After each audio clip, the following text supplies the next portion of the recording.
자, 신구약 전체에 계시된 주 예수 그리스도에 관한 진리. 자, 이제 예레미야 오늘 이제 마지막 시간입니다. 예레미야가 분량이 좀 방대하지만 지금 우리의 강의의 목적은 이제 주 예수 그리스도와 연관된 진리들만을 살펴보는 것이다 보니까 이렇게 많은 내용들을 생략하고 지금 우리에게 집약해서 우리 주님과 연관된 예언들만 살펴보고 있는 거예요. 왜냐하면 여러분도 제가 이게 강의할 때 이렇게 공지드렸지만 예레미야의 주된 내용은 유다와 예루살렘의 어떤 책망, 그 다음에 심판이에요. 예. 그래서 그들이 이제 포로로 사로잡혀 간다는 그런 예언을 했는데 역사적으로 그게 성취가 됐죠. 하지만 그들이 다시 한번 이제 사로잡혀 가고 또 그들이 황폐화가 될 것이라는 예언이 미래 대환란 때 다시 한번 있다 이거죠. 예. 그게 이제 왜 그러냐면 이스라엘이 죄에 대한 징계를 하나님께서 내리시기 때문에 그래요. 하지만 제가 선지서를 늘 강의할 때 말씀드리죠. 유다와 예루살렘, 이스라엘의 그런 심판만 있는 게 아니라 하나님은 반드시 그분의 백성의 모두 염두에 둬요. 회복을 염두에 둔다는 거예요. 책망하시고 때리시지만 다시 보듬어 주시는 분이 바로 그들의 하나님이시라는 거죠. 그러니까 우리가 지금 이 예레미야도 예수 그리스도와 연관된 진리를 살펴볼 때 주된 내용이 뭐냐면은 이제 범죄한 유다와 예루살렘이 황폐화되죠. 이렇게 심판을 받아. 근데 이제 예수 그리스도가 오시면은 이제 주님께서는 그 유대인들을 회복시키시고 예루살렘과 이제 유대인들은 번성케 될 것이다 라는 거죠. 그래서 영적으로도 회복이 되고 실질적으로도 회복이 되는 거죠. 그래서 지난 시간에는 새 언약에 대한 내용들을 살펴봤어요. 자, 그럼 오늘은 역시나 똑같은 맥락이에요. 이스라엘의 회복과 연관된 예언인데, 자, 이번에 예레미야의 예언에서는 어떤 부분에 초점을 맞춰서 이스라엘의 회복을 이렇게 강조하냐면 다윗 왕국의 통치입니다. 예.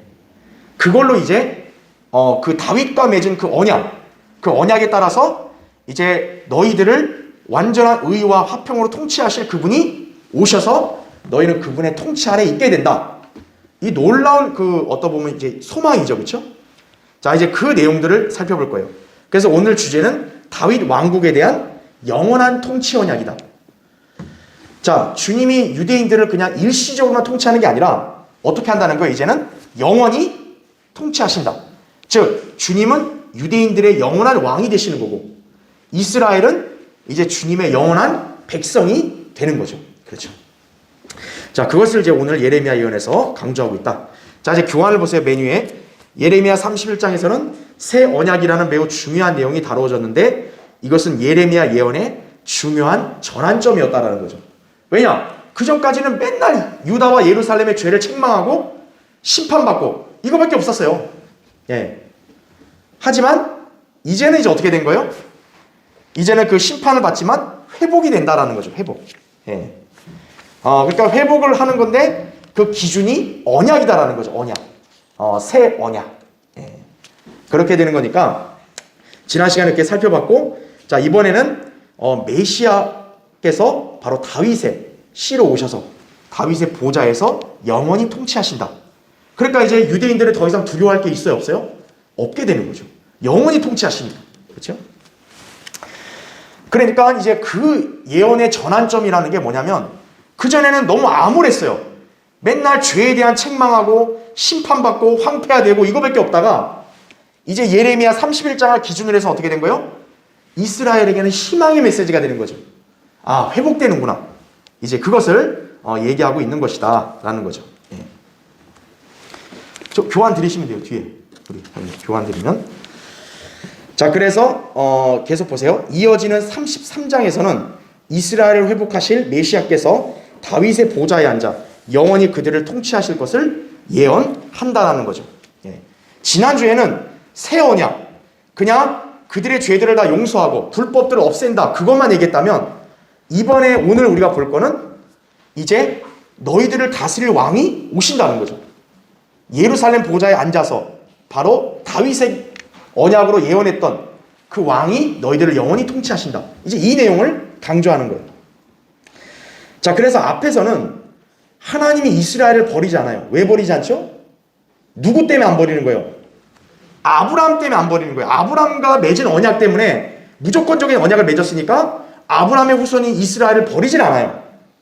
그래서 예레미야 31장에는 나는 너희의 하나님, 또 너희는 내 백성, 이거를 강조하는 게 바로 아브라함의 언약이 있기 때문에 그런 거죠. 민족적인 언약이죠. 자, 그럼 오늘 볼 건 뭐냐면 이제는 다윗과 맺은 통치의 언약을 강조합니다. 그러니까 결국 하나님께서 예레미야를 통해서 이스라엘의 회복을 아예 못을 박아버리는 거예요. 그냥 새 언약만이 아니라 다윗의 언약을 통해 메시아신 예수 그리스도가 물리적으로 통치하신다 이거죠. 그런데 이스라엘이 회복이 안 돼요? 그럼 말이 안 된다는 얘기죠. 그렇죠? 네. 그래서 이제 오늘 이제 살펴볼 이 언약은 예수 그리스도께서 그들의 영원한 왕이심을 선포하는 것이다. 이렇게 여러분 보시면 됩니다. 자, 이제 밑에 1번을 보세요. 자, 하나님께서는 이스라엘 백성을 재림 때 회복시키실 것이다. 이렇게 말합니다. 이스라엘 백성을 재림 때. 당연하죠? 자, 여러분 그 예레미야 33장 펴져 있으면 14절 한번 보세요. 14절.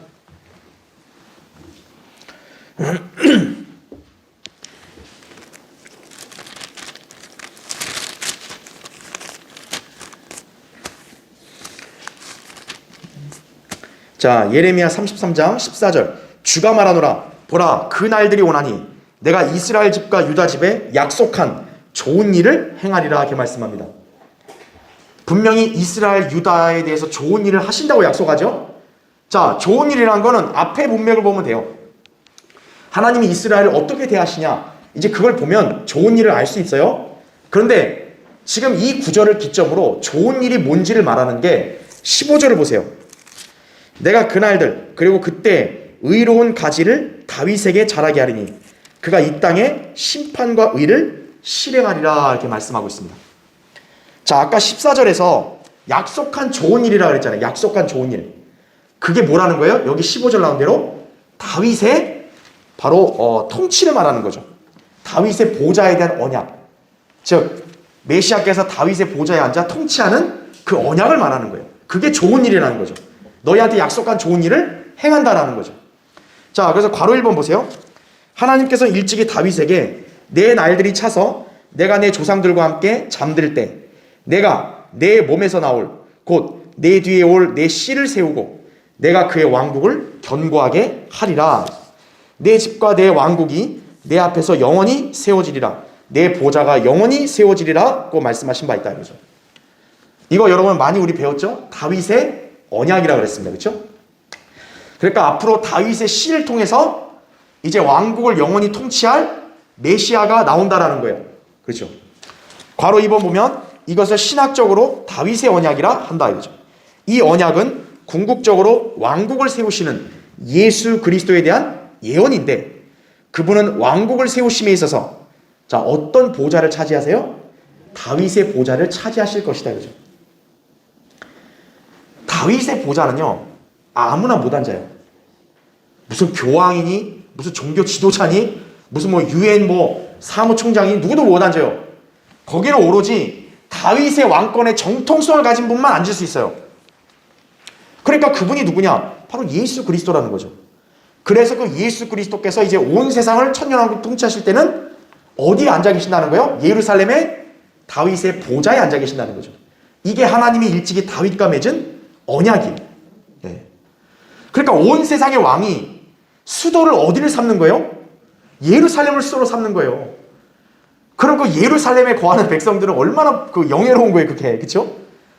여러분, 세상 어느 나라도 제일 그 나라에서 제일 크고 영화로운 도시는 수도죠, 수도. 그렇죠? 천년왕국의 수도가 어디가 되는 거예요? 예루살렘이 되는 거예요. 바로 그 온 땅의 왕이 예루살렘에 있는 다윗의 보좌에 앉으신다는 거죠. 그러니까 이게 이스라엘과 유다에게는 좋은 일이 아니고 뭐예요? 그렇죠? 네. 자, 그래서 예수님께서는 중요한 것, 이 땅에 오실 때는 반드시 뭐로 불려야 돼요? 다윗의 아들이라 불려야 되는 거예요. 예수 그리스도가 다윗의 아들이 안 되면은 그분은 보좌에 못 앉아요. 다윗의 아들이 돼야 돼요, 반드시. 그래서 마태복음 1장 1절에도 아브라함을 앞으로 내세우지 않고 다윗의 아들이라고 우리 성경이 앞에 내세우죠. 왜냐하면 마태복음 책이 유대인의 왕을 강조하니까. 예. 유대인의 왕은 아브라함 자손이 아니라 다윗의 아들이어야 된다는 거예요. 그렇죠? 자, 괄호 3번. 특히 언약에서 다윗의 씨가 차지할 다윗의 왕국의 보좌가 자 어떻게 된대요? 영원히 세워진다는 사실에 주목하라 이거죠. 이 왕국의 보좌는 영원한 보좌다라는 거죠. 예수 그리스도께서는 실제로 재림 때 이스라엘을 어떻게 하세요? 영원히 통치하실 것이다. 자 여러분 이것만큼 더 강력한 문자적인 게 어디 있어요? 그렇죠? 만약에 예수님이 그냥 영적으로 대충 말하는 거면 그냥 통치할게 이러면 끝날 거 아니에요. 영원히 못을 박아버린 거예요. 그렇죠? 그러니까 이제 메시아가 오셔서 이제 이스라엘을 회복시켜 통치하면 다시는 이스라엘이 버림받을 일이 있어 없어요? 이제는 없게 되는 거예요. 네. 그래서 거기 누가복음 1장 33절에 나오죠. 그는 야곱의 집안을 어떻게 한대요? 영원히 통치할 것이요 그의 왕국은 어떻게 하여? 무궁하리라 하죠. 네. 이 예언을 우리 문자 그대로 믿는 거예요. 그렇죠? 야곱의 집안은 영적인 게 아니에요. 그냥 이스라엘이에요. 말 그대로. 그래서 이스라엘의 영원한 왕이 예수 그리스도시라는 거죠. 자, 괄호 4번 보면 다윗의 왕권이 강조되는 이 예언은 이스라엘의 회복을 다루는 상황이다 이거죠. 예수 그리스도께서 재림하시기 전까지 이 같은 상황이 펼쳐진 적은 없다라는 거죠. 자, 이거를 제가 한번 정리를 해드리면 자, 여러분이 다윗의 언약을 볼 때 내용은 간단해요.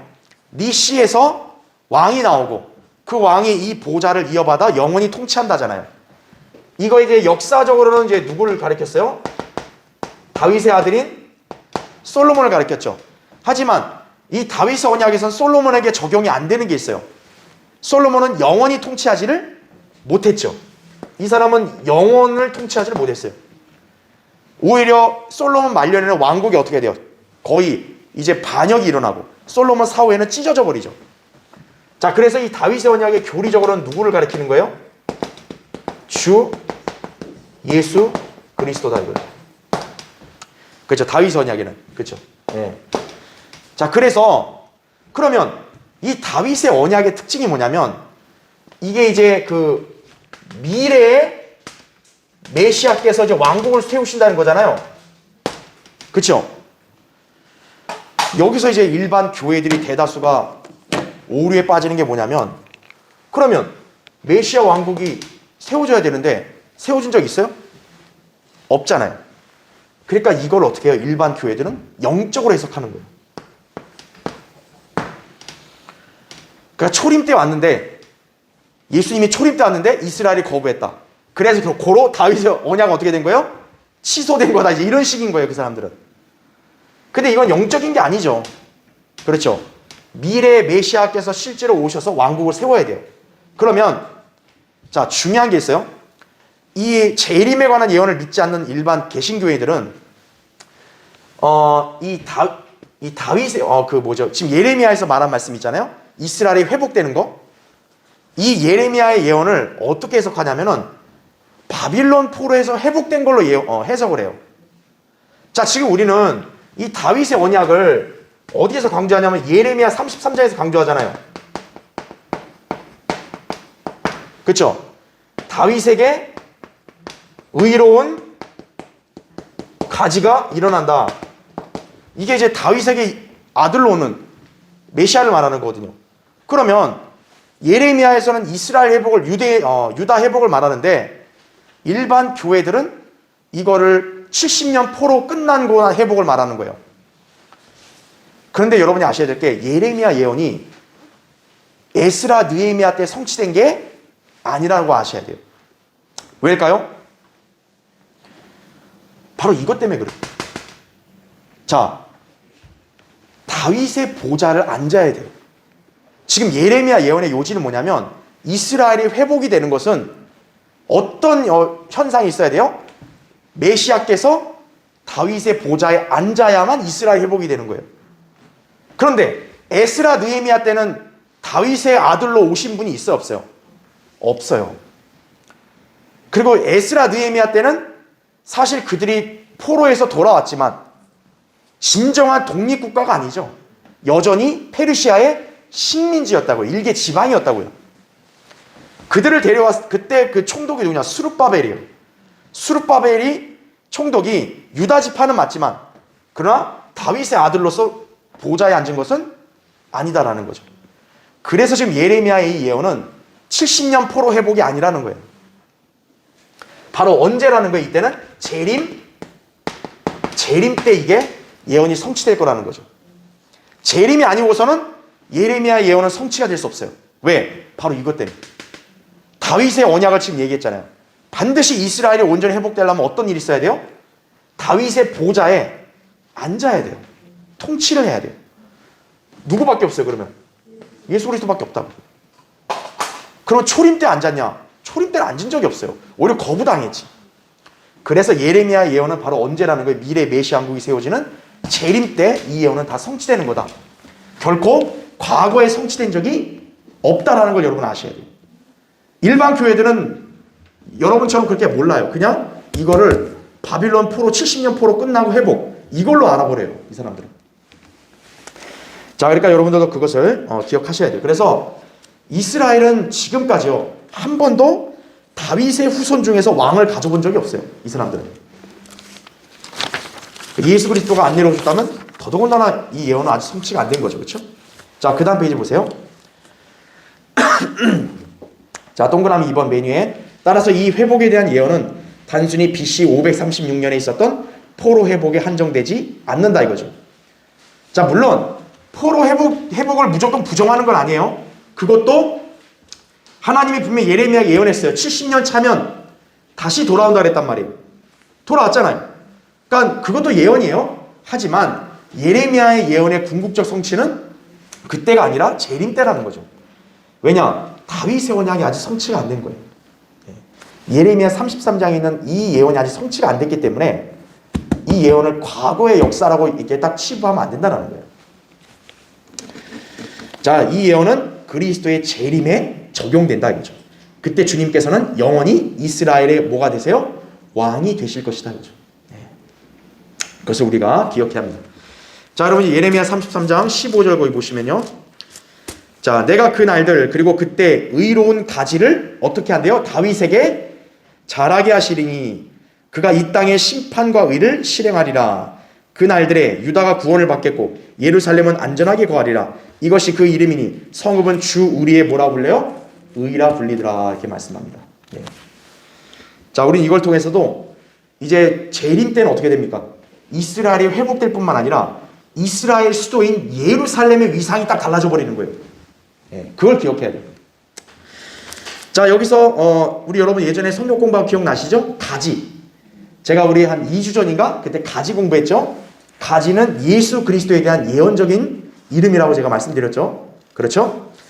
자, 그래서 밑에 괄호 1번 보세요. 1번. 이거는 그냥 간단히 읽고 넘어갈게요. 위의 구절에서 다윗에게 자랄 의로운 가지. 다윗이란 말이 강조되면 무조건 뭘 생각해야 돼요? 왕을 생각해야 돼요. 그래서 의로운 가지라 했을 때는 다윗의 아들로 오셔서 이스라엘을 통치할 왕이신 그리스도를 묘사한다라는 거죠. 그래서 거기 나온 대로 주가 말하노라. 보라, 그날들이 오리니 내가 다윗에게 한 의로운 가지를 어떻게 한대요? 일으키리니. 그러면서 그 다음 뭐가 나와요? 한 뭐라 그래요? 왕이 치리하고 번성하여 지상에서 공의와 정의를 실행하리라 이거죠. 예레미야 23장 5절이. 다시 말하면 왕이 치리할 왕은 어디에서 나와야 되는 거예요? 다윗의 가문에서 나와야 되는 거예요. 그래서 여기서 나온 대로 다윗에게 한 의로운 가지가 나온다. 그러니까 여기 가지를 고딕체로 했죠. 왜냐하면 이건 이제 주님을 가리키는 거기 때문에 그런 거죠. 왜냐하면 다윗의 아들들은 굉장히 많았잖아요. 역사적으로. 그렇죠? 하지만 그 중에서 진짜 가지는 누구라는 거예요? 예수 그리스도라는 거죠. 그래서 여기 한 의로운 가지 이렇게 표시한 거예요. 네. 자, 예레미야 23장 5절, 이사야 11장 이렇게 나옵니다. 그 다음에 괄호 2번 스가랴 3장 8절에서는 종으로서의 사역을 강조합니다. 보라, 내가 내 종 가지를 낼 것이라 이렇게 말했죠. 가지가 이제 왕이 아니라 종으로 나와요. 그 다음에 괄호 3번 스가랴 6장 12절에서는 인자로서의 사역을 묘사한다. 그 이름이 뭐라고 나옵니까? 가지인 사람을 보라. 가지인 사람. 인자죠. 그 다음에 괄호 4번 이사야 4장 2절부터 4절에서는 하나님의 아들로서의 사역을 강조한다. 하나님의 아들이면 곧 뭡니까? 하나님인 거예요. 그래서 여기 나온 대로 어떤 가지라고 표현해요? 주의 가지. 주는 누구예요? 바로 하나님이시라는 거죠. 그래서 괄호 5번 이 네 사역 지금 왕, 종, 인자, 하나님의 아들 이 네 가지 사역은 그리스도의 생애를 다루는 사복음서와 잘 들어맞는다라는 거죠. 그래서 마태복음은 왕이신 가지, 마가복음은 종이신 가지, 누가복음은 인자, 사람으로서의 가지, 요한복음은 주의 가지, 하나님의 아들로서 주의 가지. 자, 이건 제가 몇 주 전에 했으니까 여러분 그때 참고하시면 되고요. 자, 괄호 6번. 아무튼 지금 예레미야에서는 다윗의 아들로 오셔서 다윗의 보좌에 앉아 영원히 통치할 예수 그리스도를 예언한다라는 거죠. 자, 이제 예수 그리스도가 이제 다윗의 보좌에 앉아서 통치하시면 어떻게 돼요? 아까 우리 16절 읽었던 대로 그날들의 유다가 어떻게 됩니까? 구원을 받겠고 예루살렘은 어떻게 돼요? 안전하게 거하리라는 거죠. 막강한 왕이신 예수 그리스도가 계시기 때문에 누구도 감히 덤비지 못하는 거예요. 그 예루살렘에서. 그렇죠? 그러니까 그 예루살렘에 있는 백성들 어떻게 된 거예요? 안전하죠. 뭐 염려할 필요가 없죠. 예. 자, 이 말씀대로 실현될 것이다. 이렇게 보시면 됩니다. 자, 그래서 밑에 3번 보세요. 세 번째. 예수 그리스도께서 좌정하실 다윗의 보좌가 있는 예루살렘은 더 이상 과거의 불행한 형태로 존재하지 않을 것이다. 이거죠. 쉽게 생각해 보세요. 아니, 완벽한 왕이신 분이 그 예루살렘에 계시면 그 예루살렘이 무슨 막 이렇게 허술하겠어요? 그러지 않죠. 예루살렘의 위상이 완전히 바뀌어버리는 거예요. 자, 그래서 그때 예루살렘의 이름도 바뀌는 거예요. 자, 예루살렘의 이름이 뭐로 바뀌냐? 주 우리의 의. 또 이따 보겠지만 주께서 거기 계시다. 이걸로 바뀌는 거예요. 자, 굉장히 위대한 이름이죠. 자, 밑에 괄호 1번 보세요. 자, 무천년주의자들, 쉽게 말하면 오늘날 장로교를 위시한 여러 개신교회들은요, 이 예루살렘을 얘기할 때요, 하늘에 있는 예루살렘만을 이렇게 생각해요.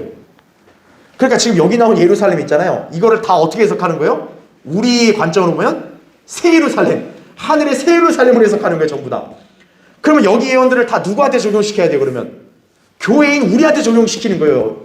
이 일반 교회들은, 특히 무천년주의자들은. 네. 이 사람들은 지상의 예루살렘을 완전히 무시합니다. 왜냐하면 그 사람들은 하나님이 이스라엘을 완전히 버렸다고 믿기 때문에 그런 거예요. 그러니까 하나님은 이스라엘을 완전히 버렸고 이제는 하나님이 누구랑 상대하세요? 교회하고만 상대하신다 이거예요. 그러니까 예루살렘도 어떤 거예요? 아, 지상의 그 이스라엘 예루살렘이 아니고 우리가 앞으로 갈 하늘의 예루살렘이다. 이제 그렇게 이 사람들이 여겨버리는 거죠. 자, 성경의 예언에 완전히 무지한 사람들이죠. 여러분 그 다음 페이지 보십시오. 자, 맨 위에 괄호 2번 보십시오. 자, 우리가 이 성경 전체를 통틀어서요, 예루살렘을 얘기할 때는요, 하늘의 예루살렘에 대한 그런 비중은 그렇게 많지가 않아요. 다 어디 예루살렘을 지적해요? 지상의 예루살렘을 얘기한다고요, 성경에서. 그래서 괄호 2번 보시면 성경은 수많은 곳에서요, 예루살렘의 회복을 말하고 있어요. 지금 여기도 보시면 예루살렘이 지금 황폐해졌다가 회복된다는 거 말하잖아요. 근데 여러분이 만약 이 예레미야 33장을 여러분 여기 예루살렘을 갖다가 하늘의 예루살렘이라고 적용해 보세요. 그러면 하늘의 예루살렘이 황폐해졌다가 갑자기 회복됐다. 아니, 어떻게 하늘의 예루살렘이 왜 황폐해져요? 하나님이 계신 곳이. 말이 안 된다라는 거예요. 여러분 거기 6절 보세요. 6절. 보라, 내가 이 성읍에 건강과 치유를 가져오고 또 내가 그들을 치유하며 그들에게 화평과 진리의 풍성함을 나타내리라. 여러분, 이 성읍이 예루살렘인데 예루살렘에 뭘 가져온대요? 건강과 치유를 가져온대요. 그럼 하늘의 예루살렘이 병들었다는 얘기예요? 말이 안 되잖아요, 이게. 그러니까 이거는 결코 하늘의 우리 교회와 연관된 그런 예루살렘이 아니라 지상의 바로 이스라엘 수도인 예루살렘을 말하는 거예요. 그래서 성경에서는 이 예루살렘이 지금은 황폐화됐지만 앞으로는 회복된다라고 말하는 거죠. 그게 바로 여러분 거기 9절 보세요. 9절. 내가 그들에게 행하는 모든 선을 듣게 될 땅의 모든 민족들 앞에서 그 성읍이 내게 기쁨의 이름과 찬양과 영예가 되리라 하죠. 또 그들을 내가 이 성읍에 마련하는 모든 복과 모든 번영으로 인하여 두려워하며 떨리라.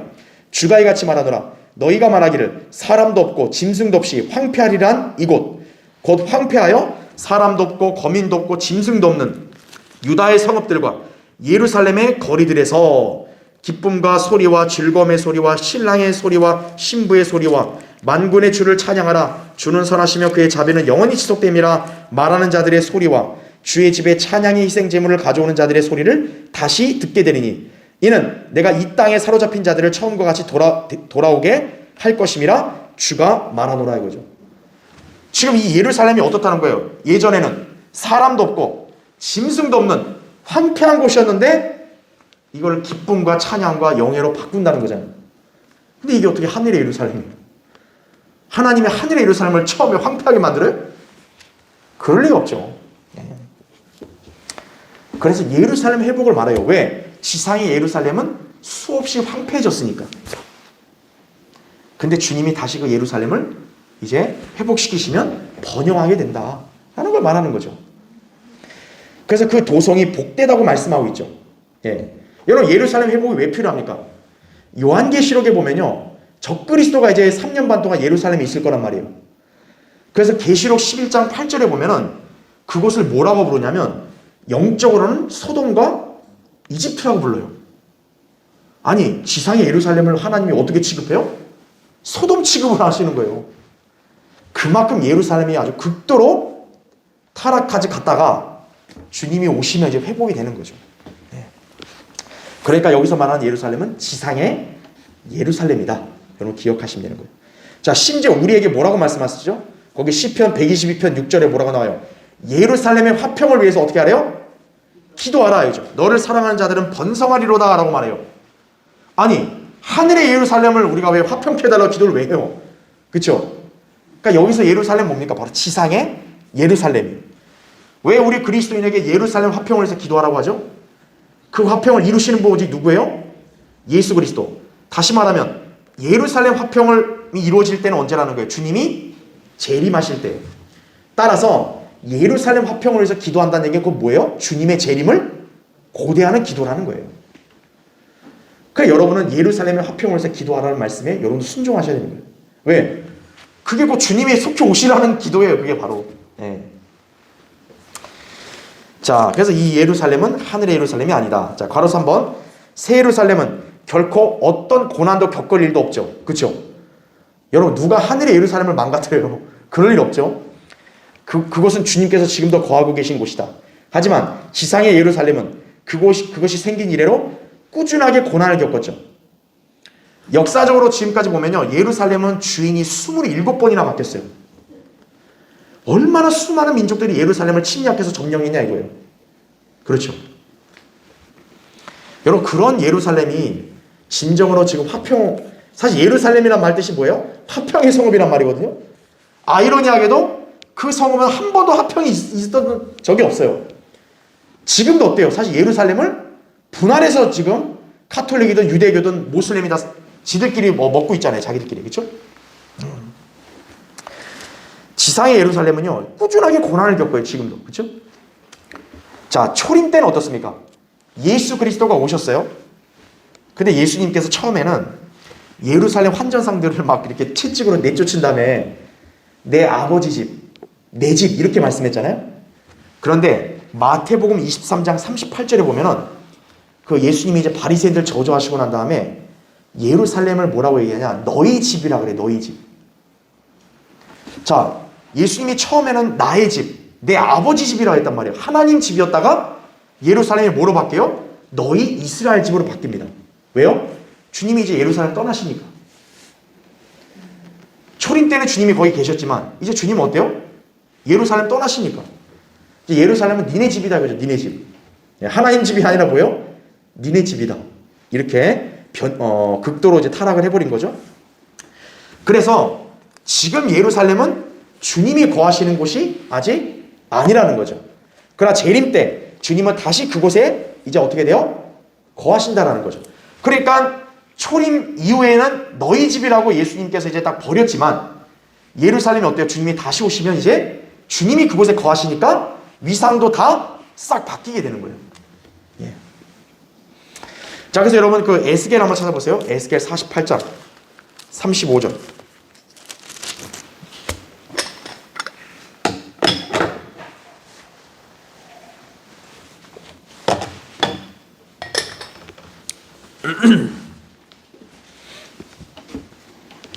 자, 에스겔 48장 거기 35절 보시면, 자, 이게 천년왕국 이제 그 예루살렘을 말하는 거예요. 그렇죠? 그 사면의 규격이 1만 8천이며 그 날로부터, 자, 보세요. 그 성읍의 이름이 뭐라 그래요? 주께서 거기 계시다가 될 것이다 이거죠. 자, 이게 일반 이 개신교회들은 또 여기 예루살렘을 갖다가 새 예루살렘이라 해석을 해요. 근데 이건 안 맞아요. 왜냐하면 요한계시록 21장에 새 예루살렘이 나오잖아요. 그 규격과 이 규격이 서로 맞아요, 안 맞아요? 에스겔하고는 안 맞아요. 그래서 요한계시록에 있는 걸 말 그대로 새 예루살렘이고, 여기 에스겔에 나오는 예루살렘은 새 예루살렘이 아니라 천년왕국 때의 예루살렘을 말하는 거죠, 성전을. 네. 그래서 거기 35절 나온 대로 이제 예루살렘이라는 이름이 어떻게 바뀌는 거예요? 주께서 거기 계시다. 이게 이제 여호와 샴마가 되는 거예요, 샴마. 네. 자, 여러분 여기 보면은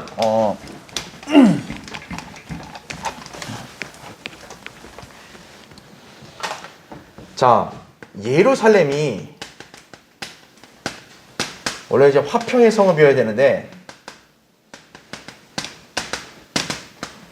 원래 화평의 성읍이거든요. 샬렘, 화평, 그렇죠? 근데 예루살렘은 한 번도 화평인 적이 없어요. 무수하게 침략당하고 황폐화되고. 그래서 예루살렘이 특히나 이제 어떻게 되냐? 예수님 초림 때는, 그렇죠? 초림 때는 아예 너희 집이 돼버려요. 특히 예루살렘 성전은 이제 내 아버지 집이라 했거든요. 근데 너희 집이 돼버린 거예요. 그리고 예루살렘에 대해서 얘기하죠. 예수님께서 암탉이 자기 날개 아래 병아리들을 모았듯이 내가 얼마나 자주 너희를 모았냐? 너희가 원치 않았다. 그래서 예수님이 예루살렘 보고 우셨죠. 그래서, 그렇죠? 왜? 이제 앞으로 예루살렘이 이제 엄청나게 황폐화되니까, 그렇죠?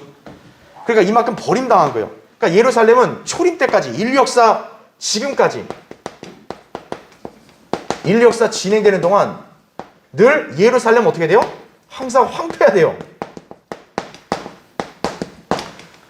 누가 침략해서 완전히 또 그냥 박살내고, 또 거기 점령하고 있으면 또 누가 와서 또 침략해서 박살내서 자기가 거기 도읍 삼고, 맨날 침략당해요. 그렇죠? 그러니까 전쟁이 끊이질 않아요. 전쟁이 계속이에요. 그런데 이제 어떻게 됩니까? 이게 바뀌는 거죠. 이제 주님이 재림하시면, 이 천년왕국 때는 어떻게 되는 거예요? 예루살렘의 이름이 바뀌는 거예요.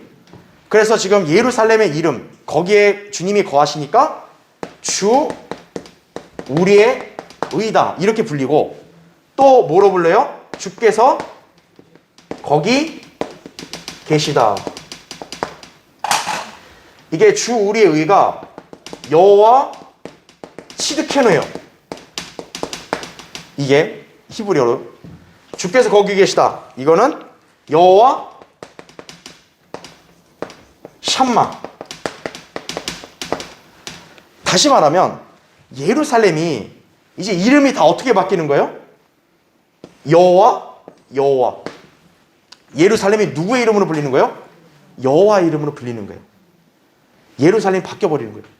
왜 여호와 이름으로 바뀌겠어요? 바로 그 다윗의 보좌에 앉아 계시는 예수 그리스도가 바로 누구기 때문에 그런 거예요? 여호와 하나님이시기 때문에. 그러니까 예루살렘 이름이 여호와 치드케노, 여호와 샴마. 만약 예수 그리스도가 하나님이 아니시면 그런 이름 붙이면 안 되죠. 그렇죠? 이게 예수님 만약 하나님 아니면 그냥 예수께서 거기 계시다. 그러니까 그걸로 끝나야죠. 왜 여호와 샴마, 여호와 치드케노, 여호와라는 단어가 왜 들어가냐 이거예요. 바로 그 다윗의 보좌에 앉아 계신 예수 그리스도가 여호와시니까 예루살렘의 위상이 그렇게 바뀌어버리는 거예요, 이제는. 네. 그걸 여러분이 기억을 하시면 됩니다. 자, 그래서 밑에 괄호 5번 보세요. 예루살렘은 일찍이 주께서 그분의 이름을 두시겠다고 약속하신 도성이다 이거죠. 열왕기상 14장 21절이나 역대기하 12장 13절 보면 주님이 내 이름을 거기에 둔다 이거예요. 하나님의 이름을 두는 도성이면 얼마나 위상이 대단해요. 하지만 그 이름이 진정으로 불려지기 때는 언제예요? 재림 때라는 거죠. 자, 예루살렘은 주님의 영원한 도성인 것이다 이거죠. 괄호 6번. 따라서 우리는 새 예루살렘이 하나님의 하늘의 백성인 교회를 위한 도성인 반면 지상의 예루살렘은 하나님의 땅의 백성인 이스라엘을 위한 도성임을 잘 구분해야 한다는 거예요. 그러니까 여러분도 예언을 공부할 때는 이 우리에게 해당되는 새 예루살렘과 그 다음에 유대인에게 해당되는 지상의 예루살렘을 잘 구분해야 되는 거예요. 그렇지 않으면 여러분은 예언에 있어서 혼탁하게 빠지는 거예요. 자, 새 예루살렘은 어린 양 예수께서 친히 그곳에 빛이 되시죠. 여러분이 계시록 읽어보면 알겠지만 주 하나님과 어린 양이 그곳을 비춘다 그랬어요. 그래서 새 예루살렘은 태양이 없어요. 하지만 땅의 예루살렘은 어떻게 합니까? 하나님이 거기서 빛을 비추는 게 아니죠. 하나님께서 영영토록 그분의 이름을 두시는 곳이에요. 완전히 다르다라는 걸 여러분 기억하시면 됩니다. 자, 이제 네 번째 볼게요. 자, 다윗의 보좌에 앉아 영원히 통치할 왕국에 관한 언약은 말 그대로 어때요? 영원하다. 자, 이 영원한 거를 하나님이 어떻게 강조했는지 보세요. 여러분 예레미야 거기 33장 보세요. 33장 19절 보세요.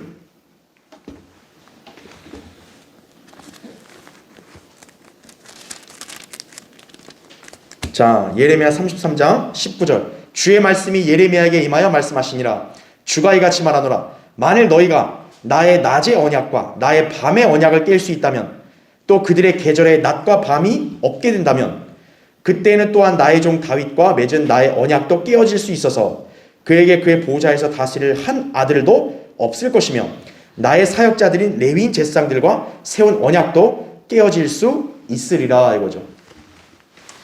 지금 하나님이 이 다윗의 언약, 다윗 왕국이 영원히 통치한다는 것을 하나님께서 아예 확정을 짓기 위해서 뭐로 비유하시냐면 낮의 해와 밤의 달이, 그렇죠? 여기 나온 대로 만약 낮의 해와 밤의 달이 만약 깨지면 니들 언약도 깨진다 이거예요. 그게 무슨 말일까요? 여러분, 낮의 해와 밤의 달은 이거는 불변하는 거죠. 결국 하나님께서 이 다윗과 맺은 언약, 이스라엘에게 행할 그 좋은 일은 영원히 확정된 거다라는 거죠. 만약에 하나님이 이 언약한 게 가짜면은 뭐와 똑같냐면 해와 달이 없어지는 거와 똑같다는 거예요. 여러분, 그런 일이 있겠어요? 없죠. 네. 자, 밑에 보십시오. 괄호 1번. 자, 그러면 여러분 거기 예레미야 33장 펴져 있으면 17절 보세요. 17절. 17절 보면 주가 이같이 말하노라. 이스라엘 집의 보좌에 앉을 사람이 다윗에게는 한 사람도 부족하지 아니할 것이요, 이렇게 말합니다. 자, 여러분이 이 구절을 보시고 지금 우리가 아까 낮의 해와 밤의 달처럼 영원한 언약이라 했잖아요. 그럼 여러분이 의아하실 수 있는 게, 아니 다윗의 씨가, 그죠? 영원히 통치를 해야 된단 말이에요. 낮의 해와 밤의 달이 존재하는 것 같이, 그렇죠? 그런데 다윗에게는 한 사람도 부족하지 아니하리라. 사실 다윗이라는 인물은 영원히 산 게 아니잖아요. 그렇죠? 다윗의 여러 후손들 중에서도 어때요? 끊긴 사람들이 많죠. 대표적으로 여러분 괄호 1번 보세요. 다윗의 이거 괄호 1번 읽기 전에 제가 설명드리면, 예레미야 22장 30절에 따르면요, 여코냐 있죠. 여코냐. 자, 여코냐, 이제 솔로몬의 후손인 여코냐는 너무나 악을 행하기 때문에 하나님께서 여코냐의 씨를 저주하세요. 그래서 앞으로 네 씨에서는 왕이 나오질 않는다고 얘기합니다. 그 말인즉 다윗 솔로몬으로 쭉 잘 이어졌는데 여코냐 와서는 하나님이 어떻게 한 거예요? 아예 다윗과 솔로몬의 씨를 끊어버리신 거예요. 그러면 지금 이 구절하고 안 맞잖아요. 다윗에게는 한 사람도 부족하지 않아야 된다고 그랬는데, 분명히 예레미야 22장 똑같은 예레미야가 예언할 때는 솔로몬의 후손이 여코냐는 잘렸잖아요. 그래서 이 구절을 통해 볼 때 다윗의 아들, 다윗의 보좌에 앉아 이 언약을 성취하실 분은 오직 누구밖에 없다라는 거예요? 예수 그리스도 한 분밖에는 없다라는 걸 다시 한번 확인시켜 주는 거예요. 어떤 사람들은 예수 그리스도를 거부하고 그냥 다윗의 어떤 아들이 또 있겠죠, 이렇게 생각한다고요. 그러면 이게 안 맞아버리는 거예요. 왜? 다윗의 후손 중에 여코냐가 저주를 받아 이제 그 다윗의 솔로몬의 물리적 후손에게는 더 이상 왕이 나올 수가 없는 거죠. 그 솔로몬의 물리적 후손이 나중에 누구냐? 마리아의 남편 누굽니까? 요셉이에요. 요셉. 그래서 예수 그리스도가 만약 요셉의 아들로 태어나시게 되면 어떻게 돼요? 다윗의 보좌에 앉을 수 있어 없어요? 없는 거예요. 그래서 거기 괄호 1번 보십시오. 다윗의 보좌에 앉아 이스라엘을 통치할 다윗의 씨는 예수 그리스도시다 이거죠. 다윗의 물리적인 후손은 결코 이 언약을 받을 자격이 되지 않는다라는 거죠. 왜? 솔로몬 후손이 여코냐 때문에 안 되는 거죠. 자, 근데 괄호 2번 보십시오. 그러나 예레미야의 예언에는 주가 이같이 말하더라. 이스라엘 집의 보좌에 앉을 사람이 다윗에게는 한 사람도 부족하지 아니할 것이오라고 되어 있다 이거죠. 똑같은 예레미야의 두 예언들의 모순점이 해결되려면 중요한 게 뭡니까? 다윗의 씨로 오시는 분은 사람 아버지를 두면 안 되면 되겠죠. 그쵸? 왜? 여코냐가 저주를 받았으니까 사람 아버지의 씨로 오면 안 되는 거예요. 그래서 마리아의 남편이 요셉은 왕이 될 자격이 있어요? 없어요? 없는 거예요. 사람 아버지를 안 둘 수 있는 방법이 오직 한 가지예요. 뭡니까?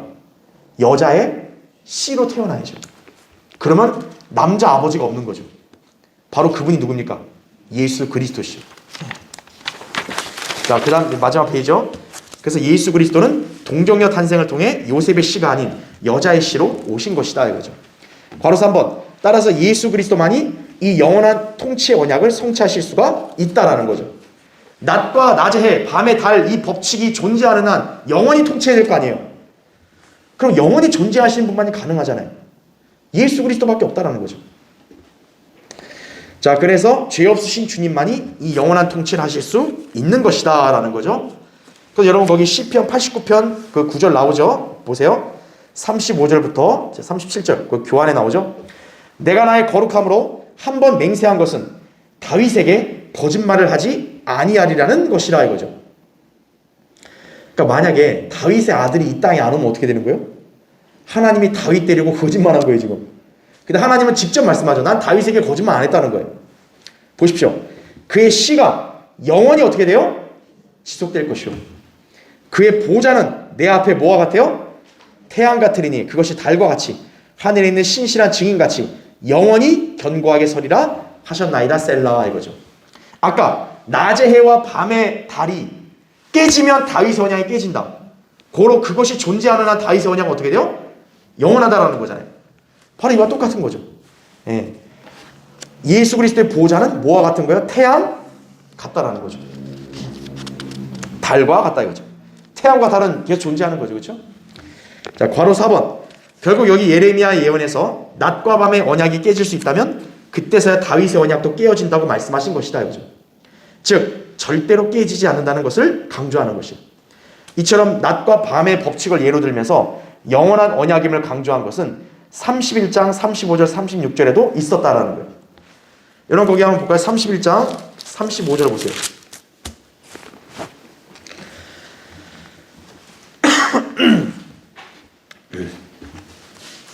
(31장) 35절 36절. 주가 이같이 말하노라. 그가 태양을 낮의 빛으로 주고 달과 별의 법칙들을 밤의 빛으로 주었으며 파도가 소리칠 때 그 바다를 나누었도다. 만군의 주가 그의 이름이라. 주가 말하노라. 만일 그러한 법칙들이 내 앞을 떠난다면 그때는 이스라엘의 씨도 내 앞에서 민족이 되는 것에서 영원히 끊어지리라 이거죠. 지금 이 구절은 뭡니까? 이스라엘 민족이 없어지지 않는다라는 거예요. 이스라엘 민족이 없어지려면 오직 뭐밖에 없는 거예요? 태양과 달이 별이 없어지는 것밖에 없는 거예요. 그럴 일은 절대 없잖아요. 바로 이스라엘 민족이 영원히 존속한다는 것을 그 낮과 밤의 법칙으로 강조하죠. 그러니까 이거는 제가 초반에 얘기한 대로 아브라함의 언약을 기반으로 하나님이 확증해 준 거예요. 왜? 아브라함의 씨는 결국 없어지면 안 되니까. 그렇죠? 그러면 아까 우리가 읽었던 33장은 뭡니까? 다윗의 언약이죠. 그러니까 아브라함의 언약뿐만 아니라 다윗의 언약, 메시아가 통치하는 것도 낮과 밤이 존재하는 한 영원한 언약이다라는 걸 다시 한번 강조하는 거죠. 그러니까 이거는 결코 영적인 게 아니라 실제 문자적으로 앞으로 이루어질 예언이다. 여러분 그렇게 이해하시면 됩니다. 자, 괄호 5번 보십시오. 네. 그러니까 다윗의 보좌는 영원히 존재하는 거예요. 그렇죠? 하나님께서 이스라엘을 염두에 두고 맺으신 아브라함의 언약과 다윗의 언약은 영원하다 이거죠. 그 언약들은 역사에 일어난 그 어떤 사건들에 의해서도 변경되거나 개정되거나 말소될 수 없다라는 거죠. 아, 공소시효가 지났다, 그런 거 없어요. 아, 이거 갱신 안 했다고, 그런 거 없다고요. 예, 이건 어때요? 영원히 남아있는 거예요. 존재하는 거예요. 자, 그 언약들은 지속되면 불변한다. 특히 이것들을 실현할 수 있는 분은 오직 영원하신 예수 그리스도뿐이다라는 거죠. 어떤 인간의 후손도 이건 할 수가 없다라는 거죠. 그의 이름은 경이로운 분이라, 상담자라, 능하신 하나님. 자, 능하신 하나님이라 얘기하죠. 그 다음 또 뭐라고 얘기해요? 영원하신 아버지라, 또 화평의 통치자라 불리리라. 그의 정부와 화평의 증감이 다윗의 보좌와 그의 왕국에 바르게 세워지고 지금부터 영원까지 공의와 정의로 그것을 굳게 세우는데 끝이 없으리라 이거죠. 여기에 나온 대로 정부, 이 정부는 바로 예루살렘에 수도를 두고 통치하는 천년왕국 정부를 말하는 거예요. 그것이 어디까지요? 지금부터 영원까지 되는 거죠. 그래서 예레미야에서는 이스라엘 회복은 결국 어떻다는 거예요? 반드시 이루어진다는 거죠. 지난주에는 새 언약을 기준으로 얘기했고 오늘은 다윗의 언약을 통해 영원히 통치한다 했으니까 이 언약이 깨질 수 없는 거기 때문에 너희 이스라엘은 반드시 회복된다. 이게 이 요지인 거예요. 이게 바로. 네. 그러니까 예레미야 예언이 전반적으로 유다의 황폐, 심판 이것만 있으니까 어두운데 그 가운데 희망의 메시지인 거죠. 비록 너희들이 심판을 받아 황폐하게 되지만 장차 이제 예루살렘과 유다는 회복된다 이거죠. 예. 그걸 확증하는 것이. 자, 결론적으로 예레미야의 전반적인 예언들은 유다와 예루살렘의 심판과 멸망으로 인한 황폐함, 또 하나님께서 다시 회복시키신다는 약속으로 구성되어 있다 이죠. 그러다 보니 주로 유대인들에 관한 예언의 비중이 큰 편이에요. 우리가 이사야 할 때는요 굉장히 많았잖아요. 내용이. 예레미야는 적어요. 왜냐하면 말 그대로 유다가 멸망하는 역사와 예언을 다루니까. 그럼에도 불구하고 예레미야서에서도 예수 그리스도에 관한 진리들을 빼놓을 수 없어요. 왜냐하면 유대인들을 회복하시는 분이 바로 누구기 때문에 그래요? 예수 그리스도시기 때문에. 그분은 이스라엘의 목자요 왕이시니까. 그렇죠? 주님이 그들의 하나님이자 왕이시죠. 이 책에서 증거합니다. 따라서 예레미야를 통해 우리는 이스라엘의 왕이신 그리스도, 그분께서 성취하실 언약들을 이렇게 살펴볼 수가 있다라는 것이. 자, 여러분은 이 예레미야를 통한 그리스도의 연관된 예언들을 여러분 온전히 믿을 수 있어야 합니다. 그렇죠? 자, 다음 시간에 이제 다른 과목 하겠습니다.